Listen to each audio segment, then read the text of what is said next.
네, 안녕하세요. 손병목입니다. 반갑습니다. 초등학교 4학년하고 1학년 두 아이를 두셨는데 큰애 4학년 남자애에 대한 질문입니다. 영어학원, 수학, 공부방, 그리고 단소, 축구, 역사, 그리고 태권도 등을 하고 있네요. 많네요. 많은데 이제 지금 어머니께서 걱정하시는 게 이제 수학 공부방 이 문제네요. 그러니까 교과학습 얘기죠. 뭐 영어는 뭐 꾸준히 이제 학원을 다니는 것에 대한 큰 어떤 문제가 없는 것 같고, 나머지 단소나 축구, 역사 수업이나 태권도는 아이가 좋아하고, 그리고 이제 뭐 아이의 여러 가지 다른 능력 개발이나 뭐 그런 것들을 위해서 이제 필요하다고 느끼시니까 괜찮은데, 수학은 이제 어머니가 끼고 있을 때보다 오히려 더 못하다라고 느끼시는 것 같아요. 그죠? 어머니가 이제 아이를 이제 직접 지도하실 때 참 많이 힘드셨잖아요. 대부분의 어머니들이 그렇습니다. 그러니까 어떤 이제 마음을 비우는 어떤 법이나 마음을 비우는 수양이나 이런 것들을 잘 못하신 분들, 대부분 어머니들이 아이를 이제 잘 가르치기 위해서 노력을 하다가 오히려 아이와 관계가 틀어지는 경우가 비일비재하죠. 그래서 오히려 학원으로 돌리는 경우가 꽤 많습니다. 많이 안타깝죠, 사실은. 어머니도 그걸 걱정하시고, 그리고 그것이 이제 올바른 방법이 아닌 것 같아서 여러 가지 육아 서적을 보시면서 나름대로 마음도 어느 정도 마음도 이렇게 다잡고 좀 변하려고 노력을 하고 있다라고 하셨습니다. 이 아이가 얼마나 행복할까요? 그죠? 제 말은 어머니께서 지금 변화를 하고 있다는 겁니다. 이미 변화가 시작되었고요. 그 변화를 계속할 수 있도록 스스로 노력을 하시고, 그리고 이런 어떤 변화하겠다는 마음이 있을 때 아이를 다시 데리고 와서 집에서 가르치셔도 크게 문제가 없을 걸로 생각됩니다. 공부방에서 가르치는 것이 어머니보다 잘 가르친다는 보장 없어요. 공부방은요, 그렇습니다. 초등 공부방 같은 경우 일단 문제은행식으로 하죠, 수학은. 그렇게 해서 수학 문제은행에서 아이 수준에 맞게끔 범위와 수준을 지정하면은 해당되는 범위에 해당되는 수준의 문제가 나옵니다. 그걸 가지고 아이와 문제를 풀어보고 틀린 것을 채점해주고 설명해주는 게 공부방 지도 방식의 거의 전부입니다.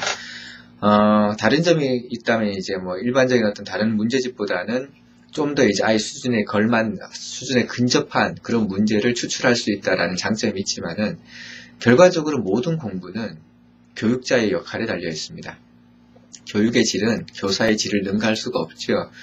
그래서 교사의 어떤 능력 이상의 어떤 것을 가르칠 수가 없습니다. 따라서 공부방 자체에 대한 문제가 아니라 공부방에서 지도하는 선생님이 어떠냐에 따라서 모든 게 또 달라지죠. 그래서 지금 우리 아이가 재미없어하고 그냥 단순히 문제만 풀다 온다라고 느꼈다면은 이 아이의 어떤 느낌이 맞을 겁니다, 아마. 엄마한테 혼나면서 배웠지만 엄마한테 다시 하고 싶다, 엄마랑 같이 공부하고 싶다라고 했으면은 이 아이가 공부방보다는 차라리 혼나더라도 엄마랑 같이 있고 싶다라는 순수한 뜻으로 말을 한 걸 거예요. 그걸 어머니께서 받아주시고요. 이 아이랑 같이 공부할 수 있도록 노력 한번 해주시길 바랍니다. 아이랑 같이 있다가 화난 이유는 엄마의 기대치 때문에 그런 거죠. 꾸물꾸물거리지 말고 이게 좀 제대로 했으면 좋겠다라는 마음, 시간 되면 좀 제때 제대로 했으면 좋겠다는 마음, 충분히 풀 수 있는데 생각을 잘 안 한다라는 그런 오해, 여러 가지 이런 것들 때문에 아이 공부 가르치는데 어머니가 화가 나고 그런 일이 많을 겁니다.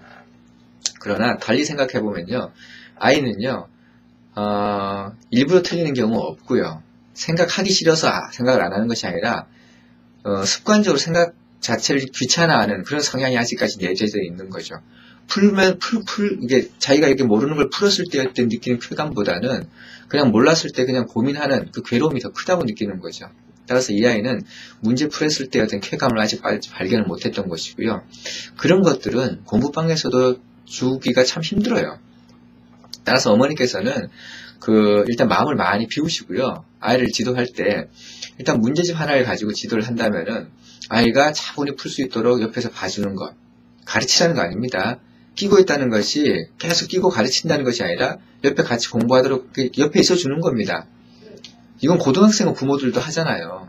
고등학생 고3들도 하잖아요. 초등학생 당연히 해야 되는 거예요. 어머니께서 지금 스스로 공부하는 아이로 키우기 위해서 해야 되는데 언제쯤 스스로 공부할 수 있을까 고민을 하고 계신데요. 7, 80%의 고등학생이 스스로 공부 못합니다. 아직까지도 못해요. 엄마 안 보이는 곳에 독서실에 앉아 있을 수 있을지 몰라도 아직까지 스스로 공부하지 못하는 아이들입니다. 그래서 여전히 그 많은 아이들이 이 덩치가 크고 정신연령이 높아졌음에도 불구하고 공부법을 깨치지 못하고 스스로 공부하지 못해서 학원 열심히 다니지만 사교육비 그렇게 쓰지만은 못하는 아이는 여전히 못한다는 겁니다. 초등학교 4학년, 5학년 스스로 공부하는 아이 만들면은 엄청나게 성공한 거죠. 하지만 그렇지 못한 아이들이 대다수라는 것. 할 수 있는 건 뭐냐면요. 공부의 재미를 느끼게 해주는 것, 그리고 옆에 같이 있어주는 것. 이게 어머니가 해야 될 거의 모든 역할이죠. 일단 뭐 가장 쉬운 것부터 합시다. 공부의 재미를 느끼게 해주는 것. 요건 조금 어려우니까 두 번째로 미뤄두고 같이 있어주는 것. 있어주되 옆에서 짜증내거나 화내지 않는 것. 이거부터 실천을 해보시길 바래요. 아이가 풀다가 틀렸을 때, 이런 거를 네가 이런 게 좀 약하구나. 이런데 네가 실수를 자주 하는구나. 그냥 이렇게 얘기하십시오. 감정 씻어버리고. 그렇게 해서 얘기하고, 이거 어떻게 하면 풀 수 있지? 엄마가 설명해 줄까? 엄마는 이제 풀 줄 알지만 설명할 때 조금 그럴 수 있어. 그지? 너도 이제 아는 거하고 설명하는 건 좀 다르잖아. 그래서 엄마가 잘 알긴 하지만 엄마는 풀 수 있는데 설명하는 게 조금 서투를 수 있는데 그래도 한번 들어봐봐. 설명해 줍니다. 이해되니?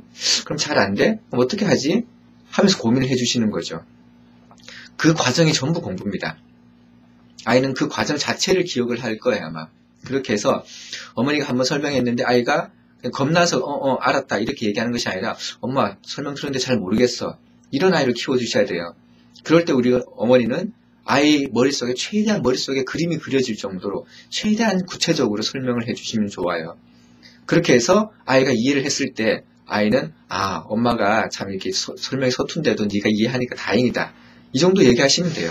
그럼 우리 아이는요 주눅 들지 않고 틀린 문제에 대해서 죄의식을 가지지 않고 어머니가 가르쳐주는 것 그게 고마워서 그 전체를 기억하면서 수학에 흥미를 가질 수 있습니다. 마음을 비우시면 돼요. 그게 제일 어렵죠 사실은.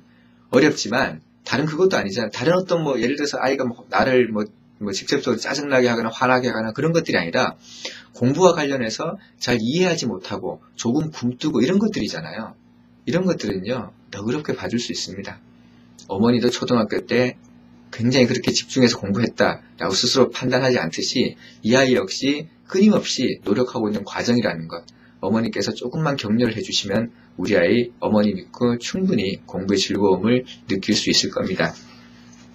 어떻게 하면 공부의 즐거움을 느끼게 하고 공부의 즐거움이 도대체 뭔지 이런 것들은 제가 설명하기가 상당히 길어요. 그래서 올 연말이나 내년 초에 이제 제가 바깥에서 하는 초등 공부 습관 강의 그게 이제 동영상으로 올라올 예정입니다. 지금 만들고 있으니까요. 나중에 제가 말씀드린 동영상을 처음부터 한번 쭉 보시면서 아이한테 이제 공부의 재미를 느끼게 해주는 여러 가지 방법들을 한번 직접 고민을 해주시길 바랍니다.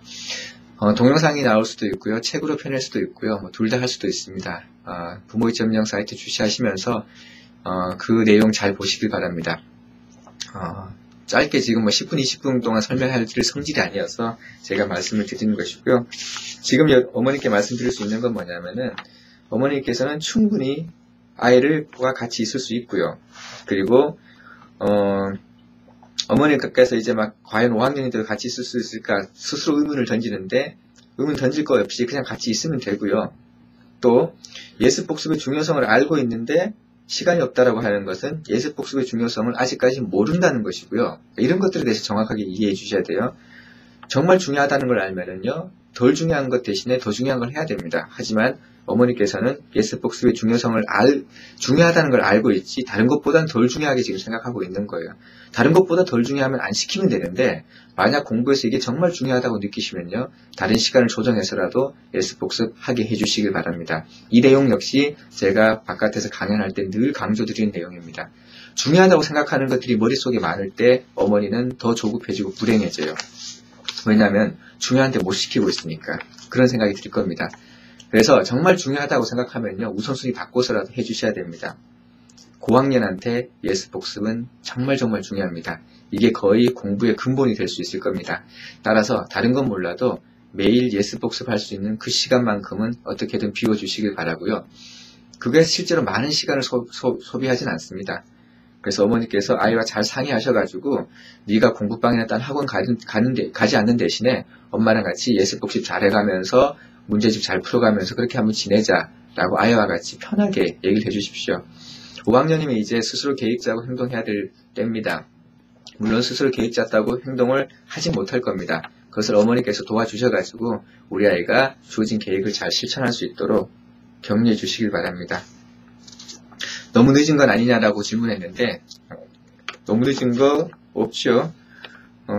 고등학생이 되더라도 어머니처럼 깨닫지 못하시는 분들이 많습니다. 그래서 아이와의 관계 영원히 틀어져서 회복하지 못하는 사람들도 많이 봤습니다. 초등학교 때 이런 걸 느끼셨다면요. 매우 빠른 것이고요. 이 아이나 어머니나 두 분 다 행복한 사이 유지할 수 있을 것이고요. 아이도 행복하게 공부할 수 있습니다.